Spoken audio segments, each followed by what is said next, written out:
I would love for them to understand the relationship that brands and restaurants have, because a lot of times in the U.S. there's some sort of a contentious relationship sometimes where they are not excited to see people that are selling brands. With the flow. I mean, it's an interesting topic, because what I always like to say is that it's an ecosystem. You know, the drinks industry and the hospitality industry are two ecosystems crossing each other. They're part of each other. And of course, I mean, especially in the US, there's a point with a 3-tier system. So the distributors come into play, like playing a huge role, of course. Right. What brands do not understand about the hospitality industry in general, at the on-premise, or how we want to call it, is that I mean, there are many steps in the process. So first of all, I mean, the brand cannot go right into the outlets and try to replicate the brand identity or the brand proposition that they came up with in-house or with their agency. Because the higher, the cooler the restaurant or bar is, the less likely it is to work with them in that regard, because they have their brand to build, and they don't want to build, an additional brand like a drinks brand. So the let's say the paradox of that is that the less cool, let's put it this way, the bar and restaurant is, the more likely they are to work with a brand, because they need that brand to build their proposition. So I always give this example, like, if I'm not that cool, I need a lot of cool clothes and cool brands, and being dressed up so that people think I'm cool because I have a fancy brand. I mean, I'm wearing a Ralph Lauren today. I guess I'm not that cool yet. But you know what I mean? So if the more established you are, the less branding you can afford, because you look great regardless, and everybody knows that your shirt is a tailor-made shirt that is worth whatever, $200. Well, that's an interesting perspective coming from the brand side. But what about from the bar side? That they wouldn't be necessarily as so if they're really cool, then they're not interested in these fancy clothes, and so they wouldn't be as interested in making deals with esoteric brands that are kind of cool, limited release, smaller productions. Is that what you're saying? In a way, yeah. Let's say what I mean is that they need them, but they don't need them to tell people who they are. Mm-hmm. So like they may still wear those brands, but they don't brag about it, because it's just like, yeah, by the way, I have this fancy shirt, but I don't care. Like, we're not here talking about how I look, because I have my own branding. So a typical example would be POS material, branded glassware. If I'm a brand owner, I want you to drink, to serve my drinks in a branded glassware so that everybody knows that they're drinking that particular brand. But if I am a brand owner, if I'm a restaurant owner, I have my own fancy glassware. I don't want to have, a Johnny Walker glass and a Aperol glass mm-hmm. and a Campari glass and whatever. So the challenge is that the brands are seeing customers in the way they can help them build their brand, and they don't look at it from the other perspective, that if I'm an established restaurant, I don't need to say or look at the brands I'm listing here to tell you who I am, because I will be curating my own experience. As I curated my menu, I will curate my cocktail menu, I will curate my back bar. So whatever bottle you will see in the back bar, it's curated by me. I don't need like a big brand to come here and feel they own my back bar. This is really fascinating. It sounds to me like it's like kind of Darwinian dating, where where there's there's like a lesser known brand, and then they kind of match up symbiotically with the lesser known bars, because they kind of need each other a little bit more. And they may not have like the same like level of budget, whereas like the larger brands that have like the portfolio brands that may have a larger budget, they have more money to spend to curry the favor of the higher profile brands, which will actually expose them probably less because they don't rely on the brands to identity for their clothes. Exactly. And the catch-22 of that is that, you know, they may have a lot of budget, but those people may not want them. Right. So the catch is that if I own a small brand, a small craft brand, I may not have budget, but I'm interesting to those people with a fancy bar, because I am boutique. You know, I'm not known because I'm distributed in a handful of places still. Mm-hmm. So they may talk to me despite me not having money to initiate that conversation, or they may still want, let's say, the budget of the big guys, but they may not want to give them. It's like, you come to my kitchen, but you can't open my fridge, kind of thing. You know, feel at home, but don't open the fridge. You know, you're not feeling at home. You're a guest here. You know, this is my place. It's not your place. Right. While maybe with another smaller brand, they may allow them to, because they're less, you know, that it's also like it's a bit like, you know, big egos kind of thing. You know, it's like there's a big ego of a logo on a bar and a big ego of a logo on a fancy bottle, like a high-end whiskey, let's say, and they are clashing with each other, and they may need one another, but at different stages, kind of thing. Right. So, okay. So, I mean, this is this is the fundamental nature of a joint venture, where where two brands have the same customer. Like the brands, they rely on the bars and the restaurants to be the outlet, and they're effectively leveraging trust. Exactly. So it's like the consumer, they trust the bar or restaurant because they're known for good cocktails, and then the brands that they carry, they trust those brands because the restaurant carries that brand. Exactly. So would you agree that is that there's a legitimate and significant amount of influence that a bar or restaurant has on not only the reputation of a brand, but also the reputation of the person that attends that bar or restaurant? Absolutely. So we're like negotiating and bartering trust. We're transferring trust between different entities. Absolutely. Some of the stuff that you put on LinkedIn is absolutely gold, like absolutely legitimate gold. Like you can reach out on the screen and just grab it as gold. How do you help brands build in smaller markets that have no budgets?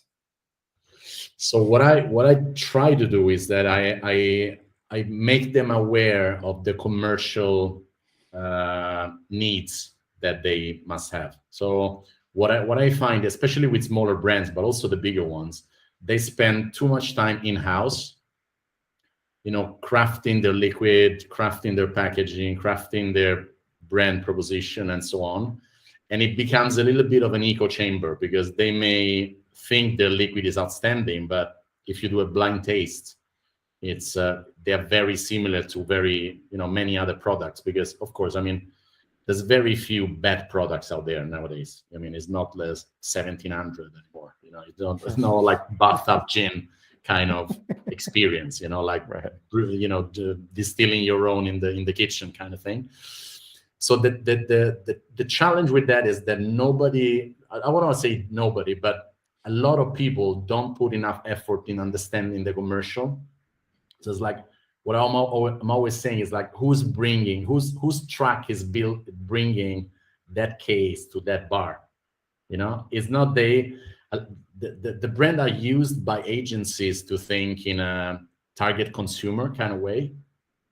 I think that that's a little bit obsolete, in the sense that it's all about the occasion now. So I may be, you and I may be different type of consumer, different nationalities. We dress differently. We may like different books, different movies, but we may drink the same stuff in the same occasion. So in an aperitif, we want to have a spritz or a gin and tonic or tequila and I don't know, and soda, or a margarita. But if we go to a fancy restaurant, we may sip a glass of champagne, and we will finish off with a high-end scotch.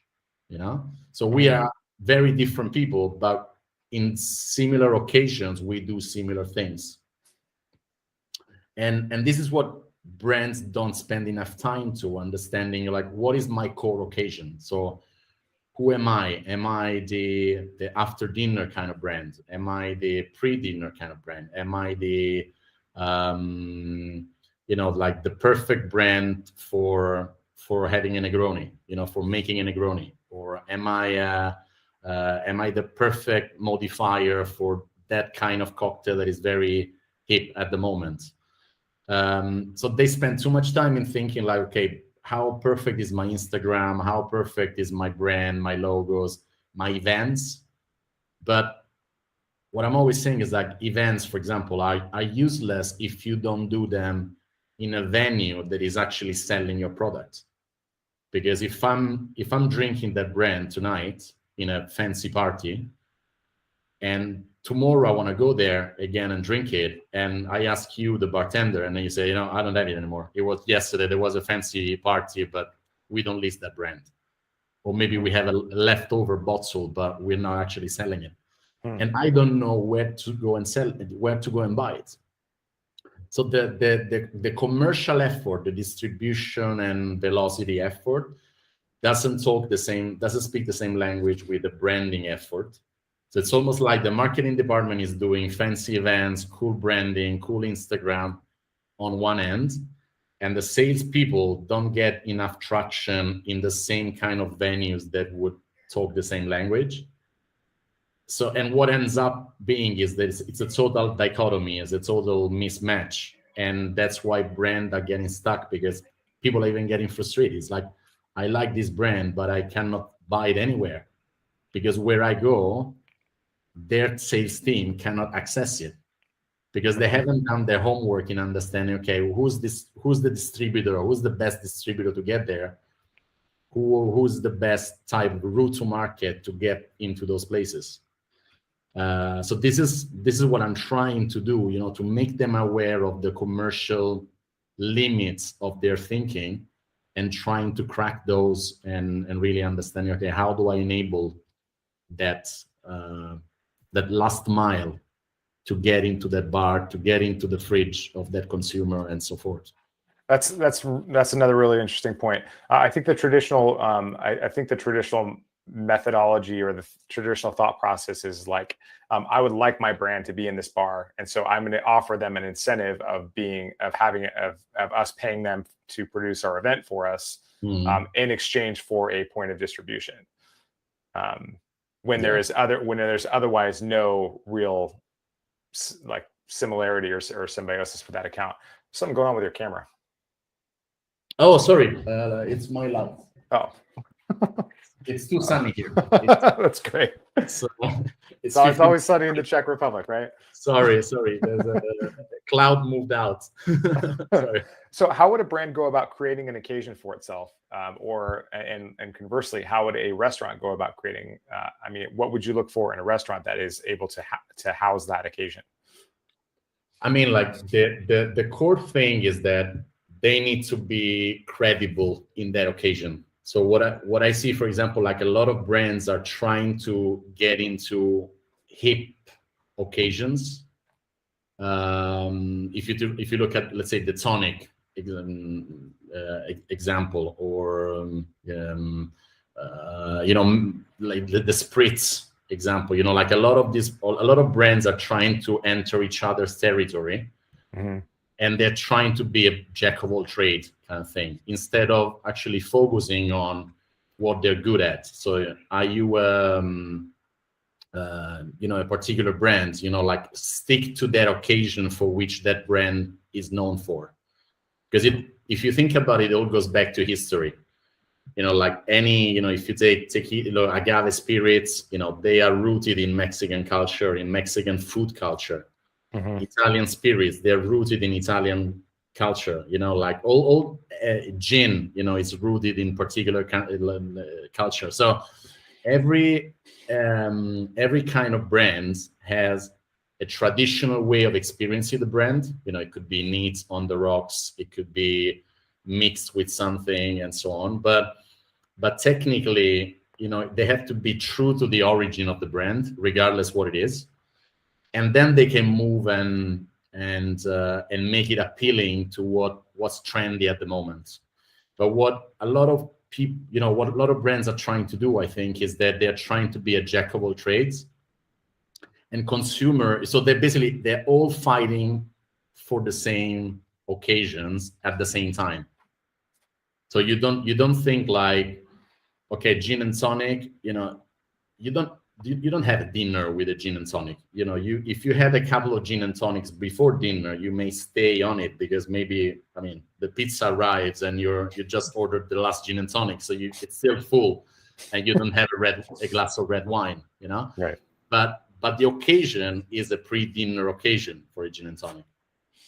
So when you start to see gin brands trying to cater the dinner just because they want to expand their occasions, they make let's say a mess. That's what I always say, scale up without messing up, because if you want to be known for something, I give you an example. There's a place here in Prague, it's called it's a Prosecco bar, so they only sell Prosecco. And what I like about that place is that if I feel like Prosecco, I go there. So there's tons of other places that sell Prosecco. So I could order Prosecco virtually anywhere in any bar, 10 bars around my place. But if I want to have a Prosecco, because I feel like one, I go to that place because that's what they do. That's all they do. That's all they do, yeah. They've got hundreds of bottles that are, just doing Prosecco. So what I'm trying to say here is that it's like stick to your niche, and then you will grow from within that. Then it will be natural to grow. But if you try to be everything, then it's going to be really difficult to attract consumer and create that sticky experience. I was like, okay, in that moment, I want to have that brand. Yeah. Yeah. The riches are in niches, as they say. Exactly. Yeah.